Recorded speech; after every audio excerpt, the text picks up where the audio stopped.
cowboy boots for making the food. Coming to you from the University of Minnesota, Rochester, our town. And thank you, Mr. Baseball Cap, for standing me up. You left me at the party all alone, and that's where I met Miss. So we're about to get a little crafty about beer, that is. The beer industry has been a pretty male-dominated field for much of its modern history, and we're more likely to link bros with beers. But not only is the number of women consuming beer on the rise, so too is the number of women making it. Here to tell us about a local effort to bring women beer lovers together is Abbey Sass of Civil Sass Hops. Welcome to our town, Abbey. Hey, thank you. Awesome. So what inspired you to bring these women together around beer? So I got to town about 2 years ago. My husband and I moved back to his family farm to continue farming.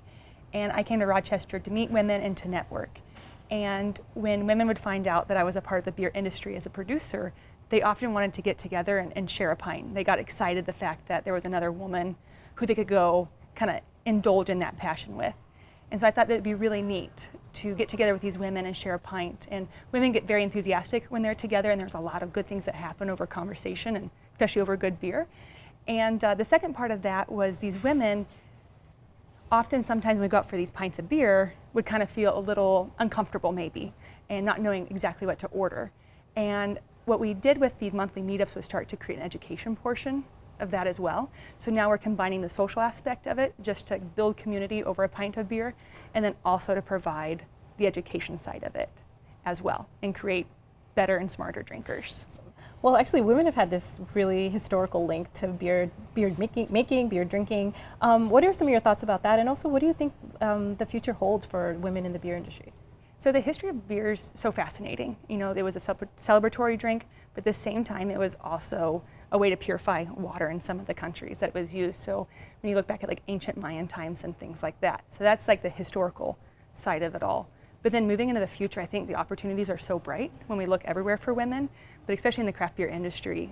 A lot of the craft brewers that I've met kind of across the country as well, they all started out with just this passion, whether that was working in a homebrew shop or being a bartender or home brewing, and then they took action on that passion. And so what women who craft beer, we're just providing that opportunity for women to get to share their passion and take that next step towards action. So here in Rochester, you've been here for a couple of years, and brewing is actually pretty popular. A lot of breweries have popped up in the last few years. What are your thoughts around gathering around beer in the beer industry and its impact on a local economy like ours? Oh, it's so important. You have a word that comes to mind with the whole brewing industry in general is collaboration. When you go into a brewery, you often see a collaboration on tap. So two brewers get together and make a beer. And then you see that too, these breweries provide this community space where now we can bring in charitable events, we can bring in hosting different things in these spaces and collaborating between the brewery and the community. And when you have collaboration, you only stimulate that much more interaction, which there in turn leads to a better economy, more opportunity. So I'm going to have you do a little education for me. Okay. Because I like beer, but I also am one of those people who looks at the menu and I'm like, oh, I don't know what to do. So what is some advice that you would give women like myself who are sort of kind of new or kind of not knowing what to choose when they look at a very extensive brewery menu? And sometimes they get up there in the teens of having different tap lines available at a brewery. Ask questions. Breweries have very educated staff that's pouring the beer. Now think about like a hobby that you really enjoy, right? And if someone caught you doing your hobby, you love it when they ask questions. You love it. You love sharing like what you love. So like asking questions of these people that are either working in breweries or the brewer themselves, like you can learn so much by asking those few questions. And I think too, there's such an emotional connection over beverages that we can share together. And so asking questions and then taking action. So often you get samples. Do you mean? And I think when you have an understanding of what you're drinking or eating, there's so much more of an appreciation for how it tastes, and you can begin to like enjoy it to that whole next level. And so asking questions, I think, is the first part of becoming like a connoisseur. Just being curious. Curious. Just be a learner, be curious, and kind of enjoy what it's meant to be. Awesome. So the group is called Women Who Craft Beer. So what is the craft in craft beer? What does that mean? So it was a play on words. The craft side of it, often we associate like women doing crafty things. And then the other side of it is the craft beer movement. And so we put those two words together. So we wanted to include keywords, women, and then craft beer. And so it kind of came together that way. Not necessarily, we're not crafters of beer necessarily, not a home brewing group, but really for any woman who is interested, curious, and absolutely is passionate about beer is more than welcome to join us. So the meetups are very informal. We have an hour of socializing just so everyone can get there after work, kind of have a pint, build community over a beer, and then that education section comes next. Wonderful. And you have your own experience actually crafting that beer. So can you tell us a little bit about Abbey Sass hops? Yes. So my husband and I produce hops. We've started producing those in Minnesota. And one thing that I did a little extra was went to beer school. So I went to brewing school through the University of from University of Florida through St. Petersburg. Sure. And with that, I did an internship down at Four Peaks in Arizona, Four Peaks Brewing. So it's been really neat to be a producer and kind of then also understand the other side of it. And so we produce hops out in Chatfield. So as we're wrapping up here, how can people stay connected? If women are interested in joining the group, how do they do that? So we have a Facebook page. All activities are posted on there, Women Who Craft Beer, Rochester. We also have an Instagram page and a Twitter account that keeps everyone in the loop. Great. And we'll be staying in touch with you to find out more about what you're doing. And yeah, definitely let us know how women can stay connected to events and other partnerships that you have going on. Absolutely. Thanks for joining us, Abby.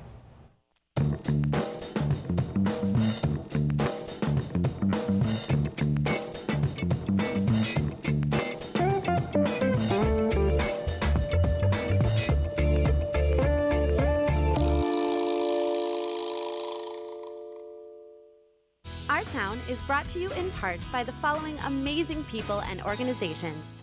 Clements Chevrolet proudly partners with award-winning KSMQ Public Television.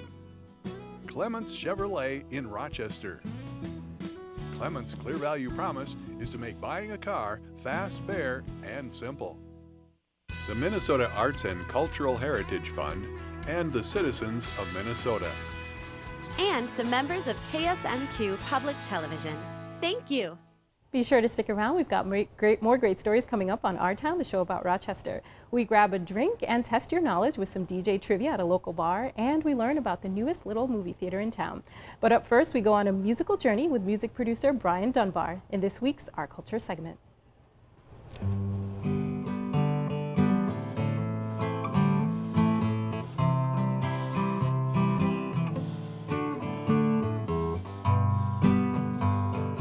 I got a guitar when I was a kid, and I just didn't have the discipline to practice. So then when I was in the service, about 20 years of age or whatnot, my girlfriend had a guitar, and so I spent a lot of time over there, so I just pick it up. And I remember one time specifically, just 2 chords, but I was going back and forth between them making a tune. And it was like, oh, it's kind of like playing the guitar. That sounds almost pretty good. I believe in a summer rain falling down on my window pane. When I was about 25, my sister was getting married. And so one night I remember sitting down, I came up with a tune.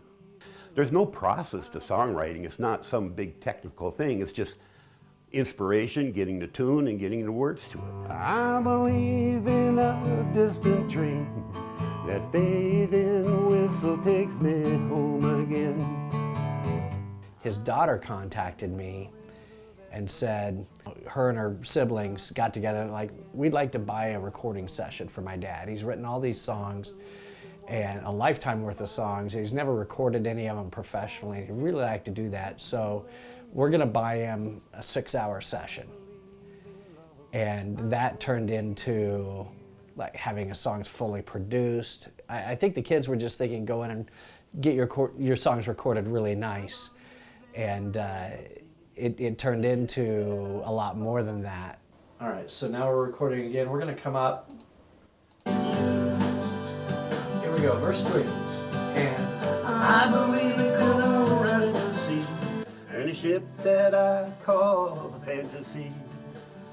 I believe in life's mysteries and searching for what's inside of analogy I would make is Frankenstein created the monster, but he needed lightning to bring it alive. And that's what Brian did. Okay? I believe in you. Okay. All right, that was good. I want to go back and retake that verse a little bit. Okay. Yeah. One thing I really enjoy about Bob and his songs is that these are the ones, he's written tons of songs, and these are the ones that have really stuck. I created the song, but to bring that song to life needs more than just me on a guitar. They're great stories. Some of his songs are about very specific people in his life. I Believe in You, I Believe in Love is a song about my wife. The fact that you can love somebody most of your life. And part of making that a success is hard work and commitments, but the commitment end of it. In a lot of ways, Bob is a philosopher. He's really thought about life and the meaning of life and what's important in life. And he's articulated these really well in these songs. And so it's really been a lot of fun to produce them because there's some substance to them. I believe in love, I believe in you.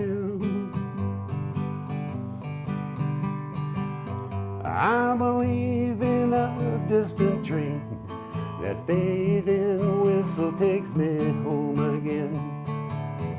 I believe in a river. For more information about this story and other Our Town features, connect with us on Facebook, Twitter at KSMQ #OurTown or ksmq.org/OurTown. Oh, hush, my dear, it's been a difficult year, and terrorists don't prey on innocent victims. Trust me, darling, trust me, darling. Can you believe that summer is half over? It will be back to school in no time. But to preserve a little more of that summer fun, drive out to Lake Zumbro to catch the final performances of the Ski Docks water ski team. Wednesday nights at 7 p.m. through July 31st, you'll see some amazing acrobatic and human pyramid formations. And it's a great family event. Visit skidocks.com for all the details.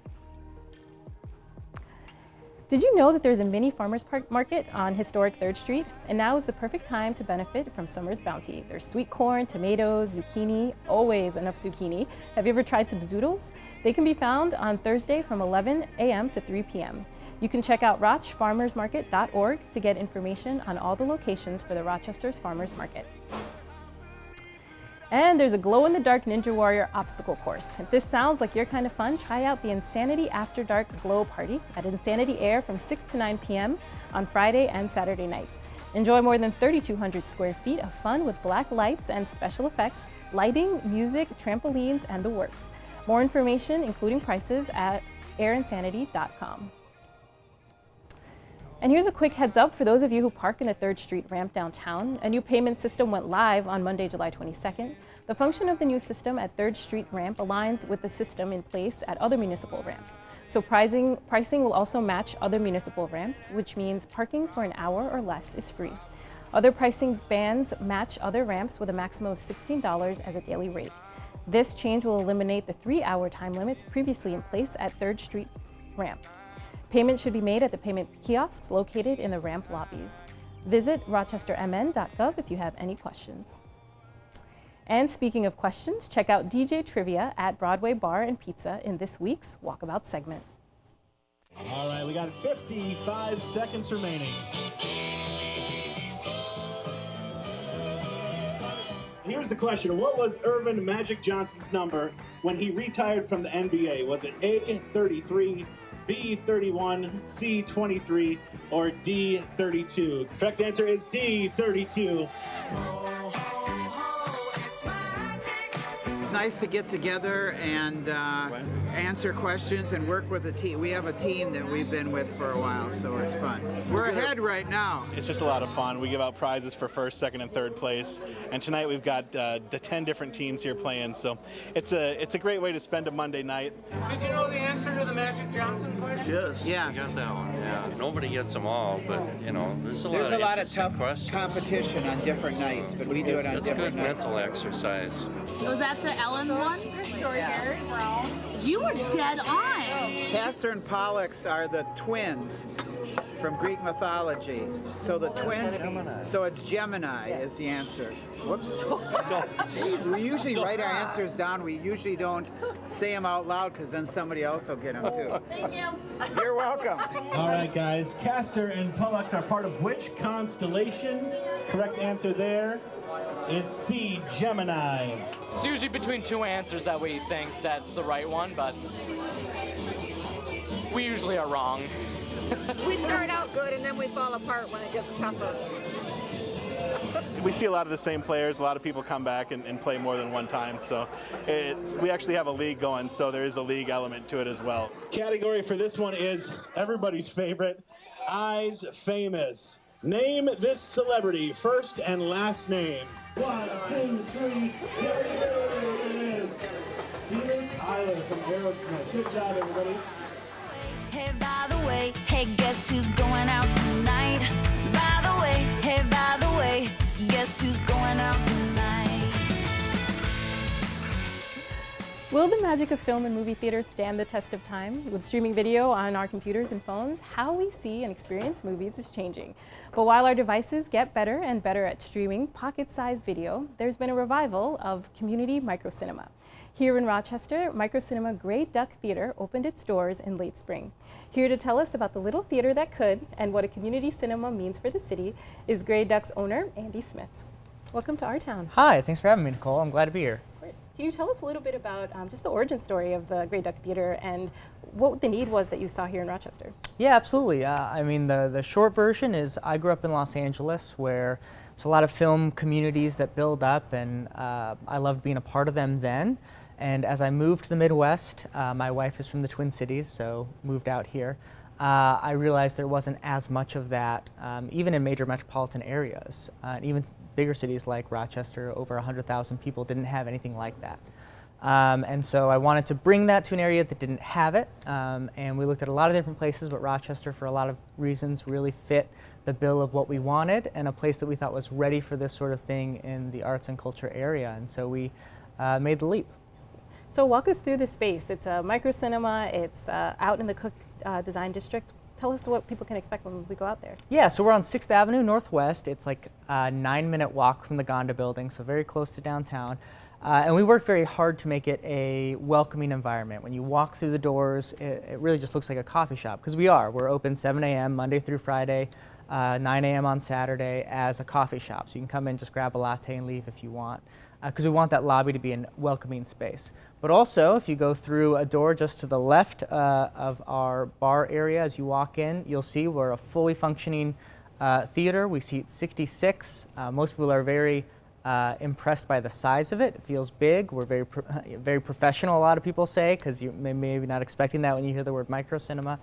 But it's a place to see movies. It's not going to shock anybody, but it's a fantastic venue that we're really proud of. So for those of us that might not know, what is the micro and microcinema? Yeah, so that's sort of in reference to a multiplex, right? So if you go to an AMC or you go to most major movie theaters, when you think of it, it's this massive place where you go and there's like 10 to 15 different cinemas that you can go to see different movies, and there's like 8 showings a day per movie, right? We all know this sort of model. So the micro, really what that means is that we're focusing more on the experience of a movie rather than sort of the exclusivity of seeing a movie. So what I mean by that is the reason most people go to movies at a movie theater is to see it as soon as possible, right? You want to see Spider-Man Far From Home as soon as you can. The new Lion King is in theaters. I want to go see it as soon as I can. You can't see it on your streaming service or a DVD or anything like that. So you go to the movies.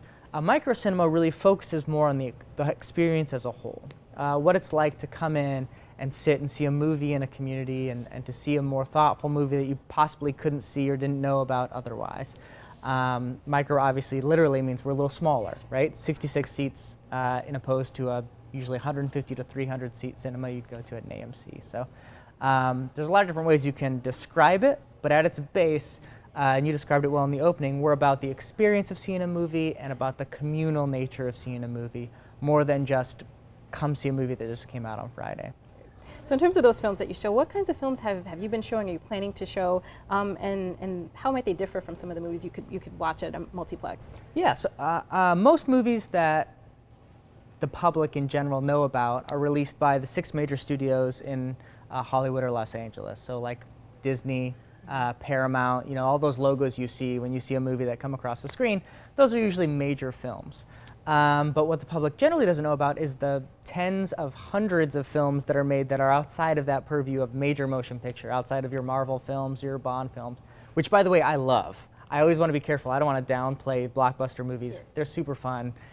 They're great. I love those movies. I love movies as a whole. But what we try to do is be a home for those films that you might not have known about. So a good example, this weekend we're showing a fantastic documentary about Toni Morrison, the beloved author who won just about every prize for writing you can, Nobel Prize, Pulitzer Prize, for great novels like Beloved and others. It's a documentary about her life that isn't playing anywhere else in southeastern Minnesota, but is playing at Grey Duck. We're showing the groundbreaking horror film Midsummer at our place as well. So we try to be a place for those films that don't normally get run or very much run at the major cinemas. So you've been stressing a lot this communal piece. Can you talk about how the theater is working to engage with community? Yeah, there's a lot of different ways we can do it. Our major program is what we call our Flying V program, which for $20 a month, patrons can go to any of our regular showtimes free of extra charge. So it's, you know, for lack of a better term, kind of like the Netflix model, but going to a movie rather than seeing it at your house. And we like that because in a way, it keeps people from thinking, do I want to pay money to see this movie? But in a more sense, just ask the question, do I want to see this movie? Which I think is a very different question, and I think leads to some better experiences. So we love doing that. We get to see some of the same faces. People get to learn us. We can talk to them about the movie as they see it.